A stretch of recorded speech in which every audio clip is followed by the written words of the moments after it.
Right. Well, welcome everyone to our Culture First gathering. If I could share my screen, I would do that. Great. So, welcome to Energizing Change, the Transformative Power of Human Energy, community AMA series with Josh Allan Dykstra. I'm so excited to learn from Josh today, and I'll explain more a little in a moment. My name is Jessie Jacob. If we haven't met, I run our Culture First Chapters community. This is one of 100 global chapters now at this point of folks hosting gatherings all around the globe. Today, our purpose of this AMA series is to harness our most powerful and renewable resource we have, which is human energy. And we'll learn how to better navigate uncertainty with greater levels of creativity, resilience, and impact. So, with this theme of energy, what's your energy level today? I would love if you could rename yourself on Zoom by adding a little color or like a little emoji. Red is like, woof, I made it. And that's just like a win in and of itself. Yellow's like, I'm okay, but I could be better. And green's like, I'm great, let's go. So curious to see where you all are on this spectrum. There's zero judgment. I would be honored if folks actually shared red and yellow because we can't always be green. If you don't know how to rename yourself on Zoom, basically hover over your little Brady Bunch square and where it says mute and there's like three blue dots in the top right hand corner, you'll click on those three blue dots and there's a drop down option. One of those will say rename. I would love if you would just actually leave your name, but throw an emoji in there, or you can type a color as well. So let's see if you all would love to see you all sharing that. Yes, and this is being recorded, so we'll make sure that this gets shared out with everyone. Awesome. Hey, Lily, good to see you again. Jackie, hello, hello.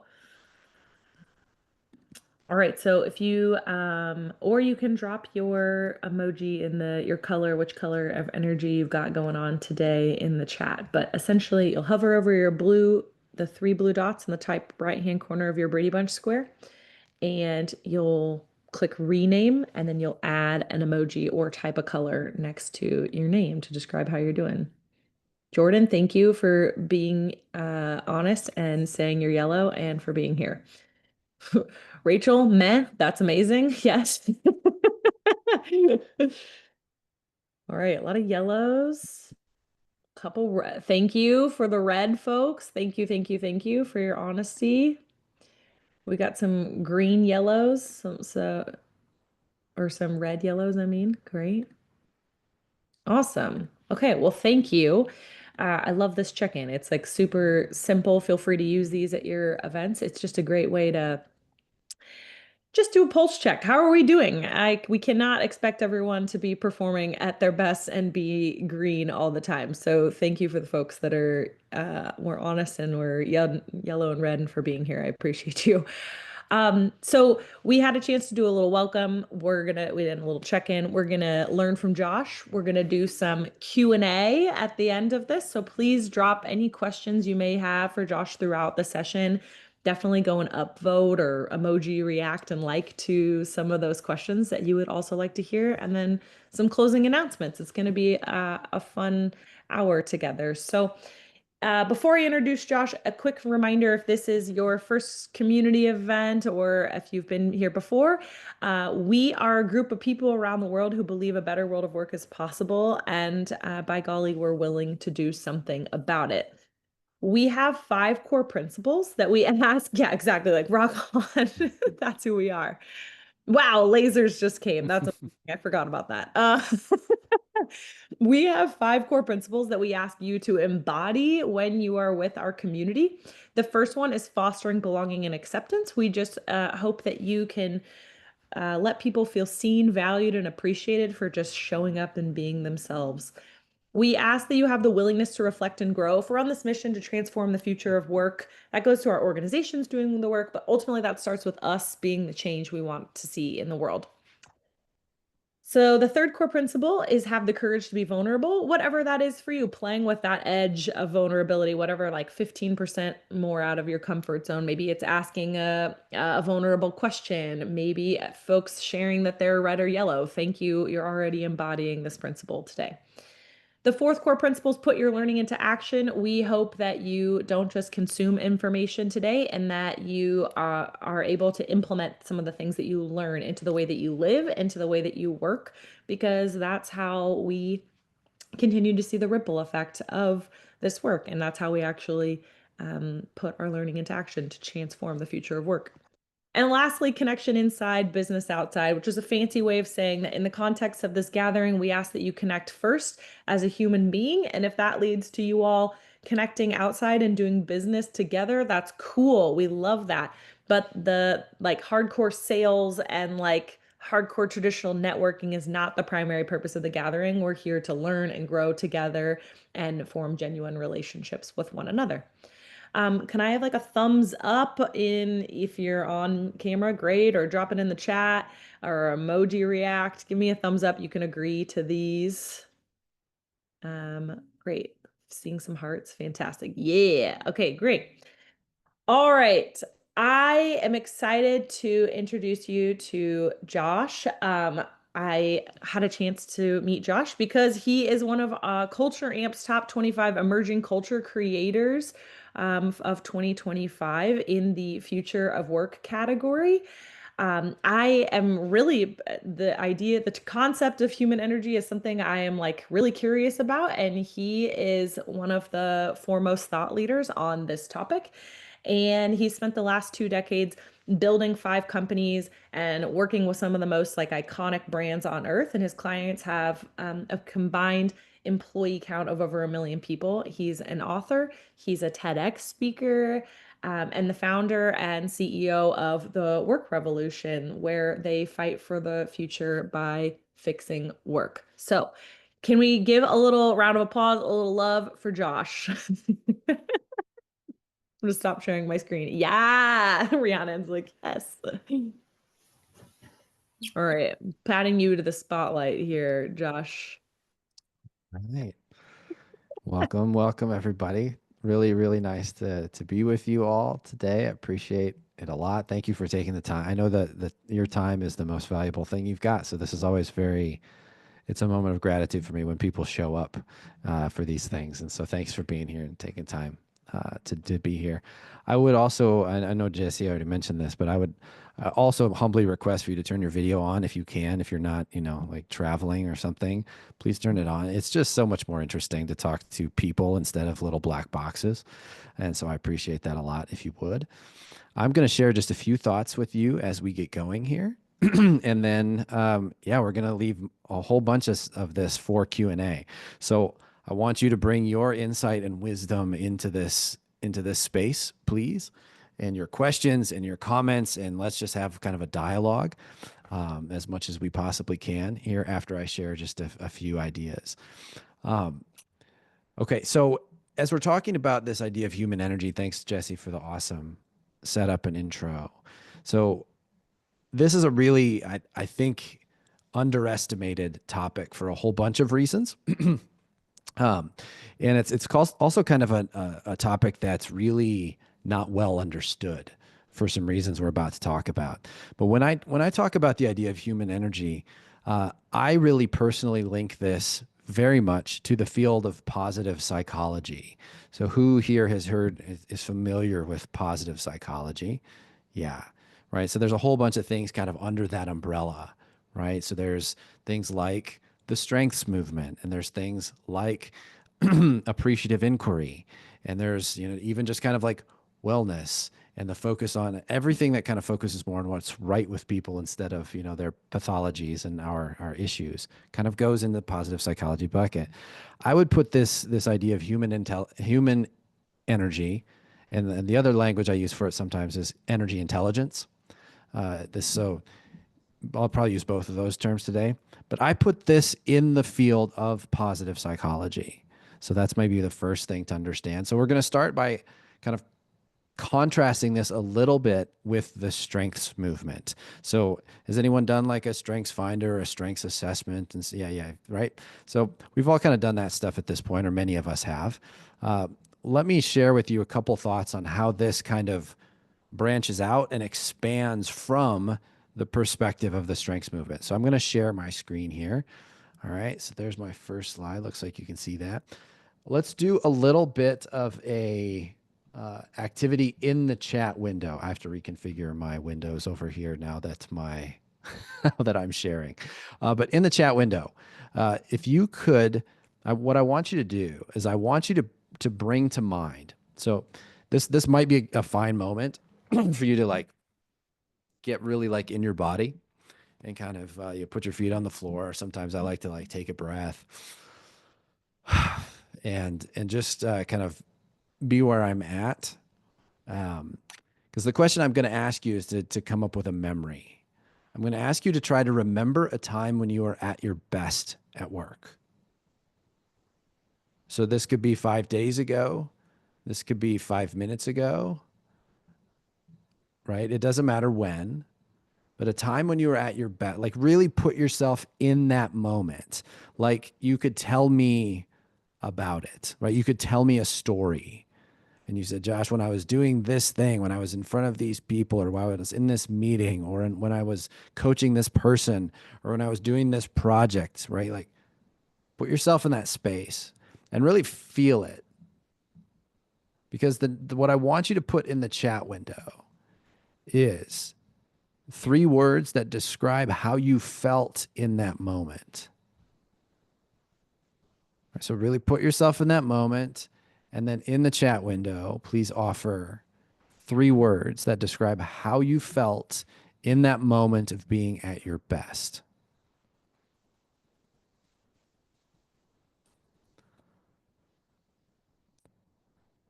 Awesome. I'm going to start reading some of these out.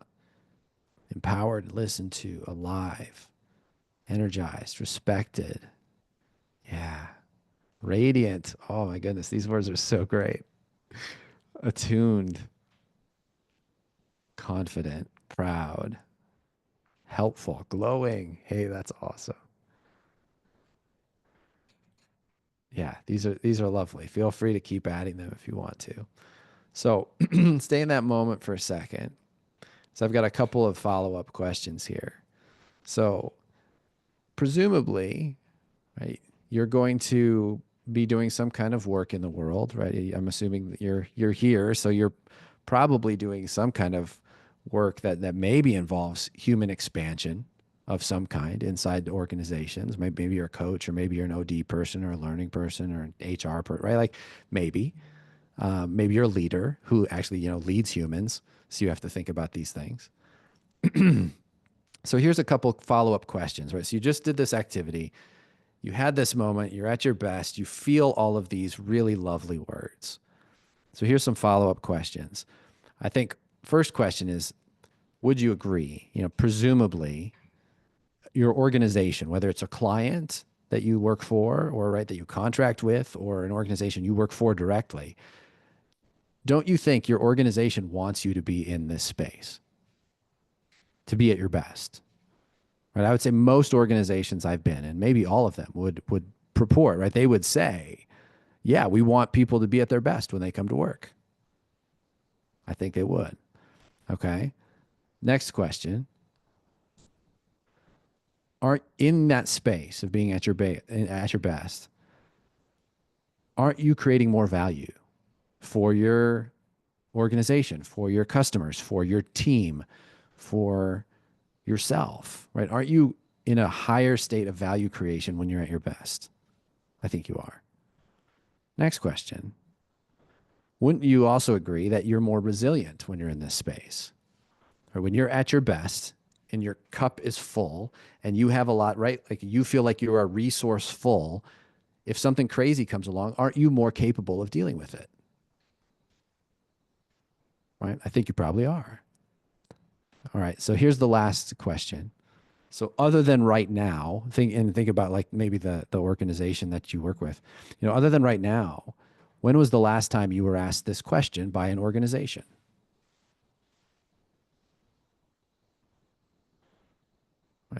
You might be thinking a very long time.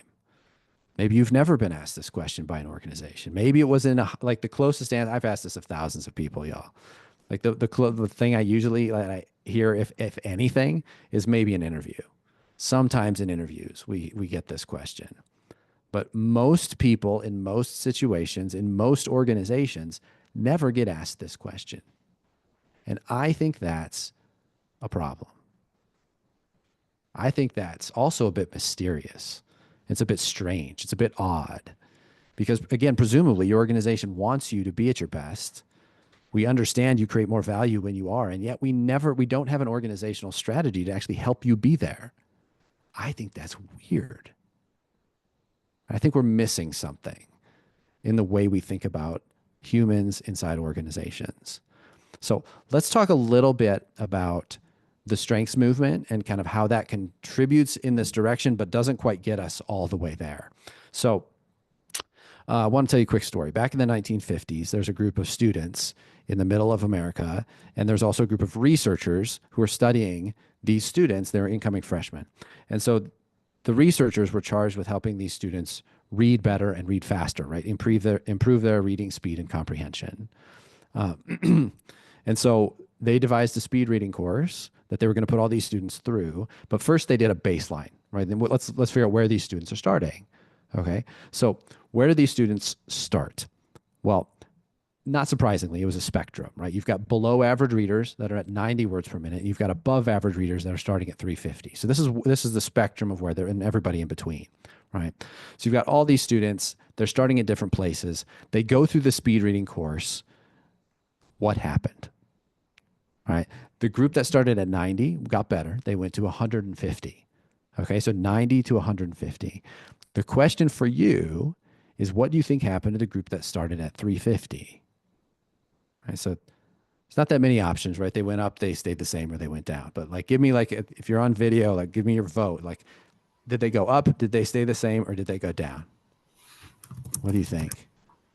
Stayed the same, went down. Stayed the same, went down. All right, we got, I think, one vote for going up. So yeah. So I think the consensus here is they're going to go down. This group, they didn't get a little better. They got a lot better. They went from 350 to 2,900. Yeah. And so this is a strengths thing, right? So if you've kind of been part of the strengths movement, you understand this. And this is this is an important part of being at your best and understanding human energy, but it's only going to illustrate a part of it. But we need to understand this part, which is really important.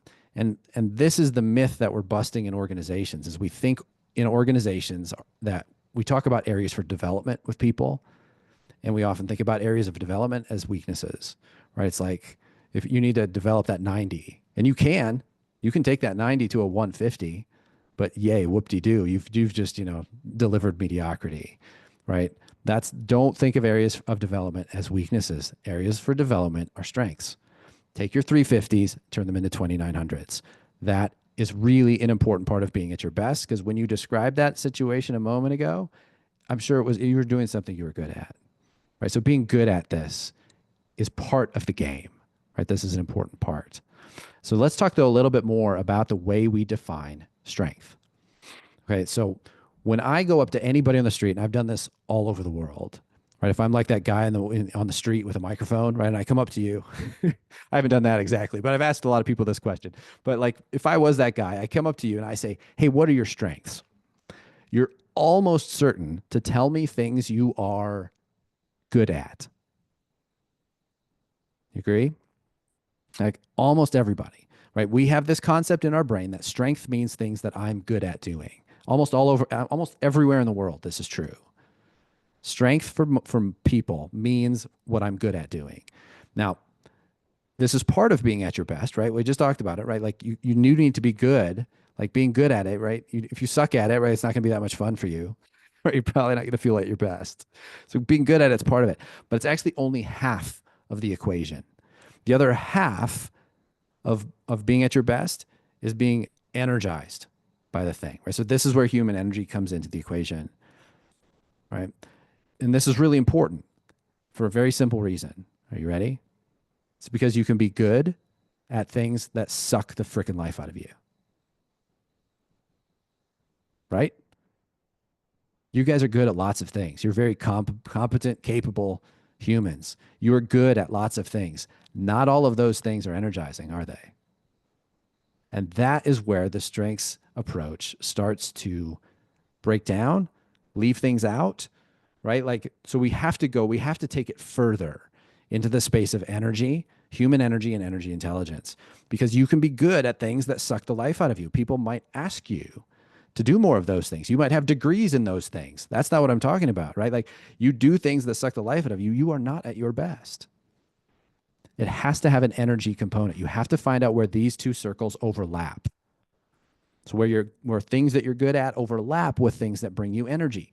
That is the magic. And that is where we start to understand the energy approach better. Because here we're starting to talk about flow states. Right? So if anyone familiar with flow, that idea? Yes, a few people. Even if you don't know that term, you know what flow is. Because what it is it's being in the zone. Right? It's being like so engrossed in your project and you look up 4 hours later and you haven't eaten lunch. It's like it's that thing, right? You've probably experienced that. That's flow. And it's probably very related to the story you thought about at the beginning of being at your best. Like there's probably some elements of being in flow when you're at your best. And so the question is for where do we need to focus? Where do organization and people leaders and people practitioners like where do we need to put more focus in our organizations? It is not, I don't think, on competencies. I think people are competency to death. I think you get a list of competencies with school grades your entire school career. And then I think when you get a job, you get another list of competencies in the job description. And then I think when you want a promotion, you get another list of competencies that you have to build, right? On and on, we talk about what people are good at and bad at. It's not enough. It doesn't go far enough. What we need to do is we need to bring in the energy, the human energy conversation into our organizations. And we need to focus on this circle because this is what people do not know. This is also true almost all over the world, is that people understand this as a concept. They say like, yeah, I would love to be more energized at work. Do I know how to do that? No. I could give you a list a mile long of all the shit that drains me at work. Would you like that? Right? Like that's pretty easy. But that's not what puts you at your best, right? You need to understand specifically, reliably, predictably what brings you energy at work. And that is how you get into flow states. And this is what our organizations need from us. They need us to bring in this topic of human energy because it is just not there. And when we start to think about what, this weird, mysterious thing about why, like, what's going on, right? We know organizations presumably want us to be at our best, but this question isn't happening, right? There's this gap between what our organizations and leaders want and then like what we're actually, I think this starts to explain it. Like we're not talking about human energy enough in our organizations. So let me talk about flow just a tiny bit more because this is really a big deal. McKinsey did a study on this a few years ago. And so they studied 5,000 leaders and they had this sense that when people are in their zone, right, when they're in their zone of flow, that they're more productive. But they actually wanted to get some research around this. So they brought in 5,000 leaders and they surveyed all these leaders and they said, how much more productive are you when you're in a flow state, being at your best? And so the number that came out of this study was 5 times. So people like leaders agree. They kind of orbit around this number of I get 5 times more done when I'm in my flow state. And so this is a really important piece to the equation too, because another myth that lives in the idea, the heads of leaders is that productivity is at odds with enjoyment, right? That work is called work for a reason. Like you might have this belief right somewhere, right? That, and I actually thought this for a long time, right? It'd be nice if I could enjoy my work and be energized by my work, but I actually have a lot of work to do. So I don't have time to do that. But that is flawed thinking. And flow connects the dots because it tells us when we're in our zone of being energized by our work, we're actually way more productive. And you showed this at the beginning when you thought of your story. When you're at your best, you get more done. You deliver more value. You're more resilient. You're more of all the things that your organization wants from you, and all of the things that you want from you are happening, but only if you're in this place of being at your best more frequently. And so, this is why we believe unequivocally that work should energize you. And this statement right here, this is what my mentor Terry calls BS, is a belief system,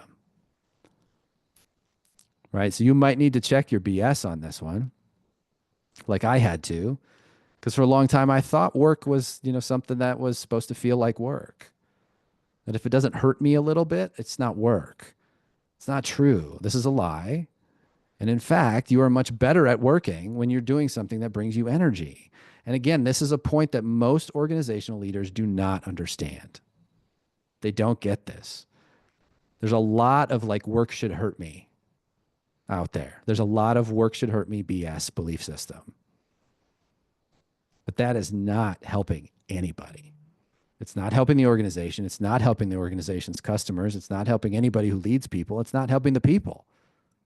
None of this is helpful. This is a much more helpful belief system that work should energize you.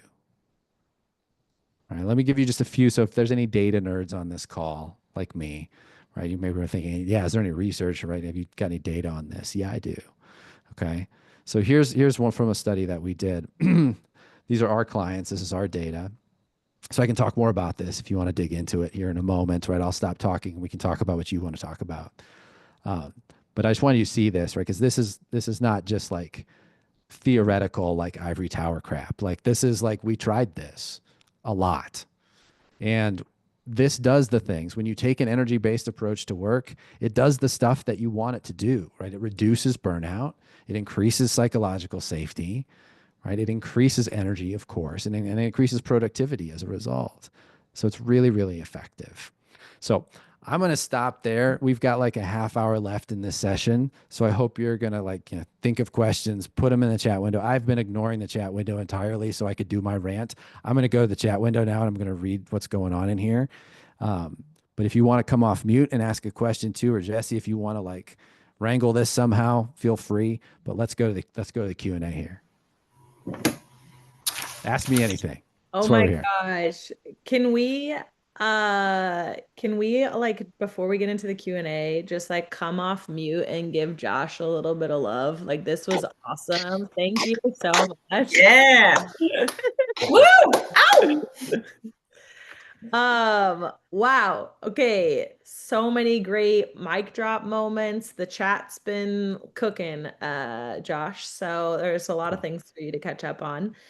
Um, yeah, anywhere we want to take this. I jokingly said like sometimes I'm like, oh, these people are dead inside, and then I'm like, wait, that actually like kind of goes along with the metaphor that, or not just like the metaphor, but like, yeah, your work can suck the life out of you, even though you're really good at it, Yeah. you know? Yeah. Yeah. No, we sometimes I talk about these things as energy vampires, right? Mm, So, right, you guys have maybe heard that or used that language. And the thing about energy vampires, I'll give you two more thoughts here so you can like think more questions or how you want to comment or respond. But the thing about energy vampires is they live in two places. So they live in people's bodies, right? It's the stuff that like your subtle body, like that's the stuff that makes you dead inside. Is the stuff mm, that slowly sucks the life out of you as a human. But energy vampires also live in organizational systems, right? So when mm, we think about things like meetings, performance reviews, HR information systems, expense reports, right? Like we have a whole bunch of systems in our organizations that intersect with humans, and most of them are vampires. Most of them mm. do not bring energy and life to people. Most people hate them. And this is also a problem. So, Kaylee or Callie or something Kaylee. else? Kaylee. Awesome. Nice to meet you, Kaylee. Kaylee. What you Nice to got? meet What you. you thinking? Yeah. Well, first, I'll let you know I've been noting down your phrasing. You have so many phrases that I'm stealing. So just so you Please do. know, that's happening. Please spread it. Spread it. Yeah. But I guess I'd ask. it's crazy how aligned because it is with where I'm going with my work. But I'll Mm. say, so as an agile coach, I found myself like, okay, I'm not that interested in user stories. I'm interested in how do we, exactly what you're talking about, energize ourselves? How do we come together? And I'm curious if you have any advice on helping some like what's the story you tell? How do you shift the perspective that when we say, and I'm just assuming you're familiar with agility and like software product Mm-hmm. development. But Yeah. like how we shift from it being like how the understanding that productivity is about the human energy. I think you've done a good job of it, but I'm just any advice you'd have for someone trying to make that change in perspective with others. I'm all ears. Yeah, that's a really important piece here because it really is a myth that persists. I'd say like flow is the connection. So the more you can get into the science and research of flow states and bring that in, that really helps leaders come along for this journey because they're going to need to like deconstruct some of their BS on this, right? Like almost certainly they've got something in their brain that's like, work can't be in, right? Like work can't be energizing. Like that belief system is so strong. And so if you can hit them, so I'll put this McKinsey report in here. They did this and they call it the meaning quotient, which never really caught on, but this is the report where they talk about productivity. The other thing I didn't share from this study that you can share with your clients is to say when McKinsey studied the kind of the extrapolation of productivity across the organization, is that when people get to spend 1/5 more time in flow, the productivity of the organization doubles. So let me say that again. 20% more flow equals 100% more organizational productivity. I don't know anything else that does this. I don't care how slick you get in your like black belt, like ops stuff, like 20% equals 100%. Like it's insane. And organizations just completely ignore this. So I would get into the flow stuff there, Kaylee. Thank you. That's very helpful. Yeah, awesome. Okay, Josh, we had another question in the chat about what about human services folks dealing with secondary trauma from their clients? Can someone say a little bit more about that? Yeah, there's a lot of yeah, please give me a little more context. Doing a lot of training with first responders, Okay. and they're not experiencing the trauma. They're experiencing the trauma from the clients, Mhm. and as a result, are burning out and are exhausted, losing their creativity as well as their perspective. Hmm. Yeah. So we did a couple projects, a couple pilots inside of big healthcare organizations here in Denver, um, right during the middle of the pandemic. And so this was March of 21, right? So it's still very, very pandemic. What we found is that with folks in these really intense environments, what they need is they need a couple things. Okay, so the first thing they need to understand more is actually what energizes them. So even with first responders, like even with nurses on the front lines, they're energized by different parts of that job, right? Different people like different things is what I tell my kids, right? It seems very basic. It's basic, but it's true. And this is also a weird thing that people don't, that we take for granted. Or we think that just because I'm energized by, the flexibility or like going into a crisis situation that you are too. But actually, like maybe a first responder is not energized by that. Maybe they're energized by the relationship or by the empathy or by the. So, what the first step here is getting people to go deeper on what specifically consistently brings them energy. So, to do this, I'm going to give you a worksheet. Uh, we do something called an energy journal. And so what I would recommend is for the first step for just about everybody actually is to go on an individual journey and keep an energy journal and start to pay attention. Do this for 2 weeks. Keep a journal. Keep this with you. And when you're doing something that energizes you, put it in that column. When you're doing something that's sucking the freaking life out of you, put it in the other column. And over 2 weeks, you'll see patterns. Right. And this is again very simple. Excuse me. But people don't do this. Right. They get so caught up in being drained by their job, they don't actually take any time to figure out what energizes them about their job. And the game, again, simple, not easy, is to do less of the crap that drains you and more of the stuff that energizes you. And so the challenge with this is that most people don't know. Right? Like these folks that you're talking about probably don't have a very sophisticated understanding of what actually brings them energy at work. So start there. The next thing you need to do, and we also have an assessment that helps with this, by the way, just in case anybody's interested in talking more about that, or there's a very good scientific assessment that you can use. But you can also use this little journal, right? Because your body is an energy detector. You can tell when you're energized by something, when you're drained by something. Most of us just ignore it. We push harder and we power through because work's supposed to hurt you. So you just keep going, right? So individual awareness, building energy intelligence is somewhere near the first step here. The other thing that these folks are going to need is they're going to need support, right? You need to put them in some sort of like group where they can check in with each other and be human together and talk about this stuff. And it doesn't have to be very long. Right? So what we did with nurses in the pandemic, mind you, right? And this data that I showed you includes that data, by the way. Like this is from 90-day pilots that even happened during the height of the pandemic.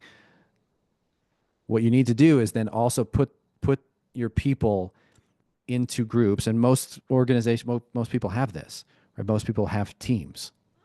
So the team construct is actually a really good one, but you need to have a team check-in. We recommend doing like a weekly huddle where people actually get to check in and they get to say, yeah, here's what my energy's like today, or here's what I'm learning about what brings me energy, or here's something I noticed about something that sucks the life out of me. And what happens is when you start introducing an energy-based language into the operating system, you can have conversations you didn't have before. Because most people, because of this default switch, right? That's like people like what I like. Even if intellectually I don't believe that, like I kind of believe it here. And so it's like, if I hate doing that thing, everybody must hate that. It's horrible, right? Like what? Like I hate spreadsheets. How can you possibly love? But people do, right? They love what you hate. And that's weird, right? It's weird, but it's true. And so this is another one of those myths that you need to help people get over, and starting to have a container where they can talk about this starts to deconstruct that, because they can see, oh my goodness, my colleague Jessie really loves to do that thing. And I thought everybody hated that, right? But she loves it, right? So put them in like little support groups where they can start to talk about this stuff. I'll give you another worksheet. The other thing I recommend that people do is what you did at the beginning of this session, but actually in a live conversation. So this question of you being at your best, it's just one of the most brilliant questions that I've come across in doing this work for 20 years. Like when you ask someone, when are you at your best? It unearths so many, like just think of all the words that you guys came up with, right? It's just beautiful. Like the space that puts people in, like physiologically and psychologically, it's incredible. When you ask someone when they're at their best. So this worksheet, what I do is I recommend that everybody do this with the people you work with most. You should know when they are at their best, right? You should. And you know why you should know this is because flow is a team sport. When it comes to work, flow is a team sport. You know why? It's because you're not energized by everything that needs to get done at work. You need people around you that love the things you don't. And if you don't have that, you're not going to be able to stay in flow, because you're going to have to do a bunch of shit you don't want to do. right? So flow at work is a team sport. And the only way to get there is to understand what energizes the people around you and then reconfigure your teams such that people are working more in the areas that bring them energy. Right. So yeah, this is a process. I think it's Beth. Yeah, like, and it's hard, right? Like especially in those first responder traumatic situations, it's hard. But like the principles are the same. Like I promise you, these work. Like we've done this in those types of spaces. Give people more energy intelligence, give them a space to build it and make it safe for them to share it. They will start to feel less burned out. They will. The work will still be hard, but this will help. It'll help them be more resilient. All right. What else is We had coming up for y'all? another question in did I see someone come off mute? Oh yeah, Natalie, go Natalie. ahead. Yeah. You want to do a question on chat? I can wait. No, go ahead, go ahead. I was gonna say, so Josh, through a career coach, I've actually been discovering more about this with myself. I have a Foursquare. It's like the skills I'm good at, but I don't love, etc. So I've kind of started to establish this a little bit. And I'm like looking at the participants, like hopefully no one from my job is here. There's definitely pieces of my job that give me slight energy, but I'm gonna be Yeah. clear, like it's not for me. So how do I have a conversation with my boss that is politically savvy in a way to say, here are the things that energize me.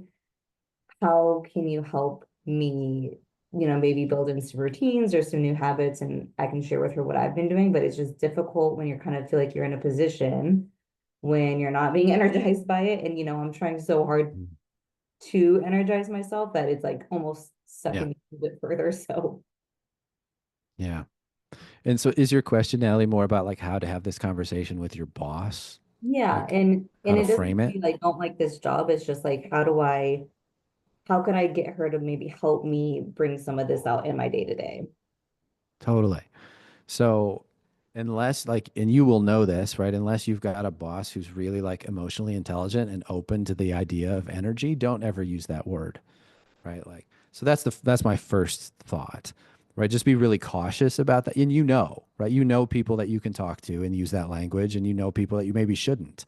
So let's assume for a moment that your boss is someone you shouldn't, because that actually is harder, right? If you can use this language and there's someone who really is into self-development and they're right, like if you can talk about energy intelligence and right, like it's actually an easier thing. So I'm going to go down the path of that. This isn't that. Is that okay? Okay, cool. So if it's not that, then put everything in the frame of at your best. Because again, presumably your boss wants you to be at your best, right? Like, how could they possibly disagree with that? Like, unless they're a terrible manager. And again, like, there are plenty of terrible freaking managers out there, right? So I hope you don't have one of those. Like, statistically, you might. But like, even a manager that isn't great has a really hard time disagreeing with, like, I would actually perform better if I get to do it in this way. Right? I would get more done, right? We could be more productive, like use that language, right? Like my team, or I could get, right? I could make more things happen, or I could like get us closer to our goals faster, or right? Like what you need to do is just find the language that you know is going to resonate with that person. And with some of this research, and like this might take a little practice. Like you might want to like role play this conversation a little bit. Like you probably haven't talked about this as much as I have, right? Chances are good. So you might need to like practice this a couple times with somebody and like try to get your language right. But there is no downside to this approach, right? You're more productive, you're more engaged. So if they care about engagement, you can push on that, right? We have flow research that says you're more productive, right? So what else do they care about? Like you're more engaged, you stick around, you're getting right, like it's better retention. So it's like so find what they care about, or maybe what their boss cares about. Like what right?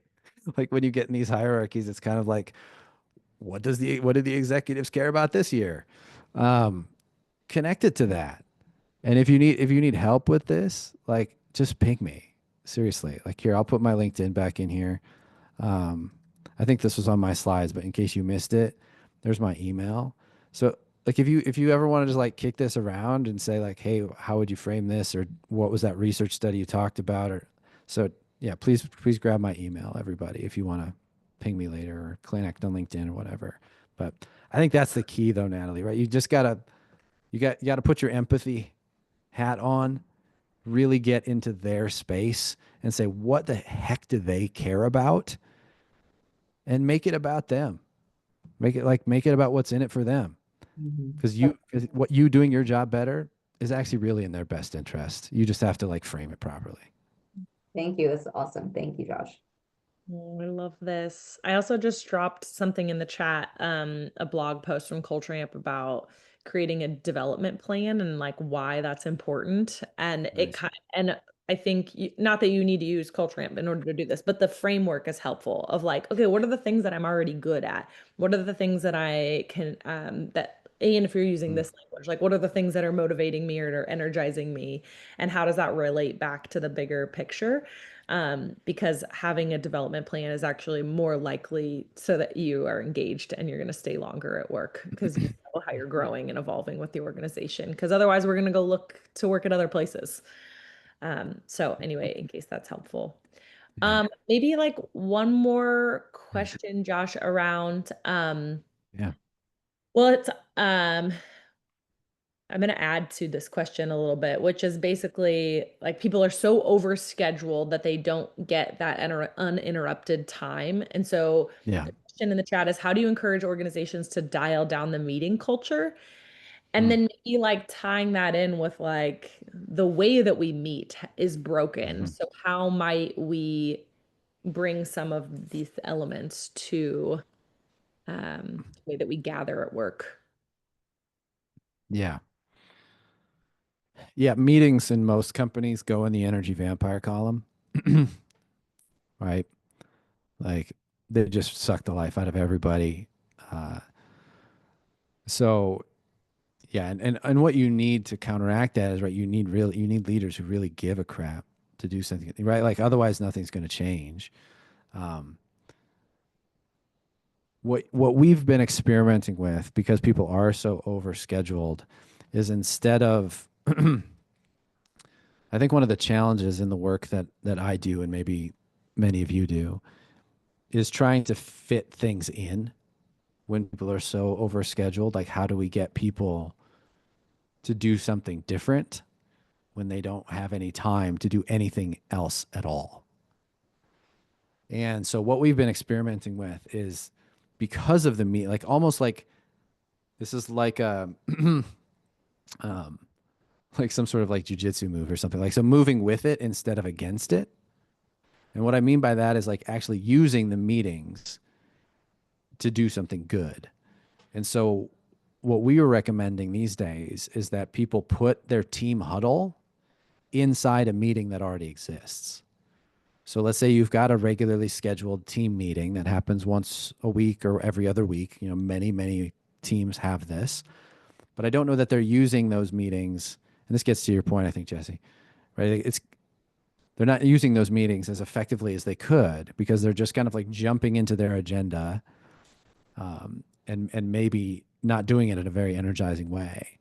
And so what we recommend is putting what we would call the team huddle, where people get to check in with each other, be human with each other, talk about maybe something that they're learning, right? Something we love framing this around the energy based language, right? Let's talk about something that's energizing for you in your work or something you're learning about your energizers, right? The things that bring you life and energy. Like if you share that, right, we turn the first 10 to 15 minutes of a regularly scheduled meeting into a tiny micro team building session is what we do. And so when you do it this way, it's actually a lot more hygienic, meaning team building is often done like once a year, right? Which is not very hygienic. Like if you think about like showering, right? You probably want to shower more than once a year, right? Like so team building once a year is kind of stupid. It's not right. It's not completely like pointless, right? Because you can do things in a team building once a year where you get together in person and that's nice and everybody feels good. But in terms of like habit formation and in terms of like behavior change and sustainable things that actually happen inside the day-to-day work, your once a year team building is not going to do that. right? That stuff you kind of have to do weekly, right? It's more like, so put little micro team building moments into these life sucking meetings, right? Like then at least you're doing something energizing at the front end. And what you find is that when you put the energizing stuff on the front end, actually the meeting becomes less life sucking as a result, oftentimes, because you'll be putting people, you'll be framing people at the front end in a place where they feel better, right? And like we said, when you're at your best, you're more resilient, right? So put people at their best and in a space of energy at the front. Then now actually we have more resources to talk about maybe some of the life sucking stuff we got to talk about, right? Because that's going to happen, right? Like work is busy and there's lots of stuff going on. So that would be what I would say is try to use the meeting culture to actually foster something better by injecting these little things into the fronts of them. And that's kind of where we've seen a lot of success. Love that. Um, Asia, I want to start winding us down since we only have a few moments here, but go ahead. We'll do something quick. What you got? Well, you can tell me if it's not quick, but you had mentioned that one of that systems and processes tend to be a big energy vampire, and I'm just curious how you think about like redesigning systems so that like the things that you have to do no matter what, but Yeah. to make them less sucky. Yeah, totally.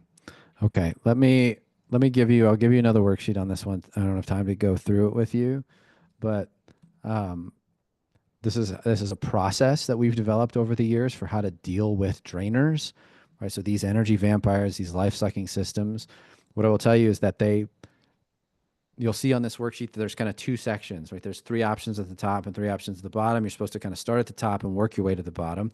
And the top options are systemic team things, right? Drainers are often team/organizational problems that require team/organizational solutions, right? Like no one person is going to fix your performance management process if it's crappy, right? That's going to take an effort from a lot of people.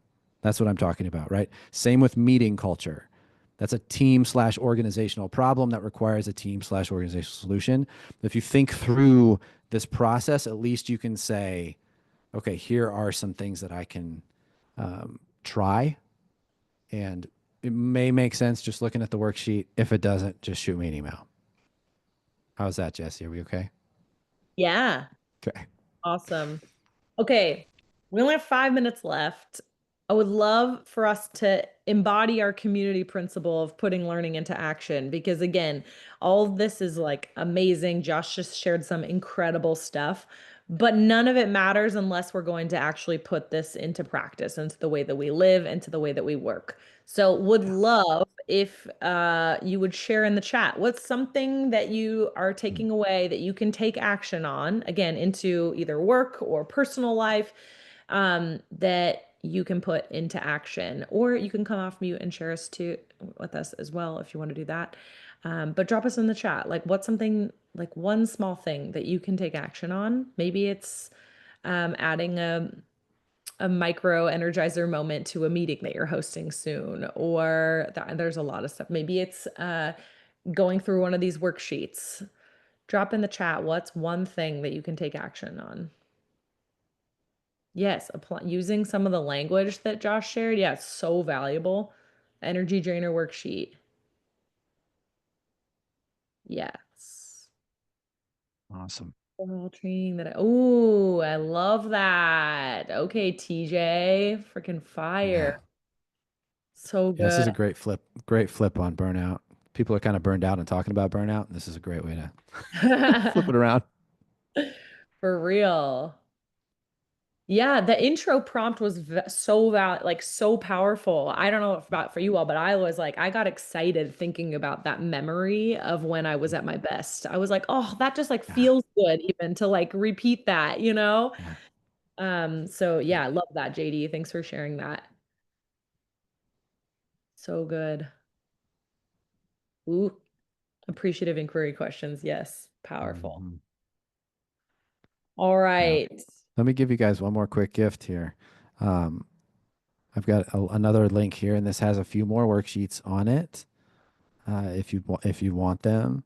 And yeah, please just reach out to me if I can be. And there's an online course too that gives you access to that assessment. If you ever want to check that out, it's a coupon, for attending one of my sessions. So, yeah, that's a gift for you all. And then there's my email again. If I can be helpful to you in any way, please just ping me. I love it. Can we give Josh some love? Either use a reaction if you can't, or come off mute, share a little love, a little round of applause. Just like, yes, so good. Hell yeah. Ow! Yeah. Ow! Thank you. Awesome. Thank you. Thank you. Some closing announcements for you of just like things that are coming up. I'm hosting a session. If any of you are Severance nerds and have watched this show, I'm hosting a virtual session where we're going to talk about just season 1 and how we apply these like wacky themes of the show into the future of work. So if you want to join us for that, awesome. We're also doing a book club with some folks from Worker Being, Why Your Wellness Programs Aren't Enough and What to Do About It. So if you want to join us for that, would love. Also, Culture Amp has a new report out on the science of sustainable high performance. If you want to scan this QR code, and I can send all of the resources here, as well as the stuff that Josh shared with us. And I'll share that in the follow-up email. Oop, Zoom is just like taking over. What is happening? Stop sharing screen. Jeesh. Did I just like freeze and lose you all? Okay, cool. All right, drop us in the chat. What's one word to describe how you're feeling now? How's your energy now? Any word to describe your energy now? Drop in the chat. Would love to see. Yeah, we're energized. Great. Hungry, happy. Anyway. I'm inspired, connected, pumped. Heck yeah. I love this. All right. Well, thank you all for being here. Cheers to co-creating a better world of work. Josh, thank you so much. You're a legend. We'll make sure we share out the recording and all the resources with everyone. Cheers to living more energized lives and having more energized organizations. So thank you all for being here, and we'll see you next time. Thank Bye. you. Thank Bye. you. See ya.